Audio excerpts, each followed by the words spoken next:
സംവിധായകരായ ഖാലിദ് റഹ്മാനും അഷ്റഫ് ഹംസയും പ്രതികളായ ഹൈബ്രിഡ് കഞ്ചാവ് കേസിൽ ഛായാഗ്രാഹകനും സംവിധായകനുമായ സമീർ താഹിറിനെ എക്സൈസ് അറസ്റ്റ് ചെയ്തു.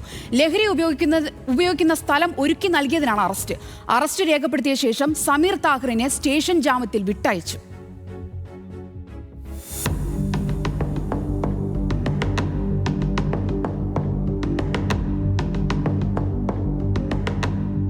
സമീർ താഹിറിന്റെ പേരിലുള്ള ഫ്ളാറ്റിൽ നിന്നാണ് സംവിധായകരായ ഖാലിദ് റഹ്മാൻ, അഷ്റഫ് ഹംസ എന്നിവർ ഹൈബ്രിഡ് കഞ്ചാവ് കേസിൽ പിടിയിലാകുന്നത്. കേസിൽ ചോദ്യം ചെയ്യലിന് ഹാജരാകാൻ ആവശ്യപ്പെട്ടതിനെ തുടർന്ന് അഭിഭാഷകനൊപ്പം ഹാജരായ സമീർ താഹിറിനെ ചോദ്യം ചെയ്യലിനൊടുവിൽ അറസ്റ്റ് ചെയ്യുകയായിരുന്നു. ലഹരി ഉപയോഗിക്കുന്നതിനായി ഫ്ളാറ്റ് വിട്ടു നൽകിയതിനാണ് അറസ്റ്റ്.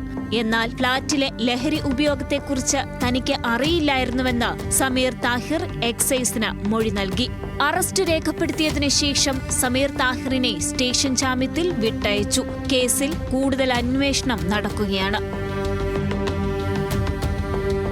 കൊച്ചി ഗോശ്രീ പാലത്തിന് സമീപമുള്ള സമീർ താഹിറിന്റെ ഫ്ളാറ്റിൽ നിന്ന് ഏപ്രിൽ 27 ഞായറാഴ്ചയാണ് സംവിധായകരെ അറസ്റ്റ് ചെയ്തത്. പുലർച്ചെ 2 മണിയോടെ എക്സൈസ് നടത്തിയ മിന്നൽ പരിശോധനയിൽ സംവിധായകരടക്കം 3 പേർ പിടിയിലായി. 1.6 ഗ്രാം ഹൈബ്രിഡ് കഞ്ചാവാണ് ഇവരിൽ നിന്ന് പിടികൂടിയത്. പിടികൂടിയ ഹൈബ്രിഡ് കഞ്ചാവ് അളവിൽ കുറവായതിനാൽ ഇവരെ സ്റ്റേഷൻ ജാമ്യത്തിൽ വിട്ടയക്കുകയായിരുന്നു.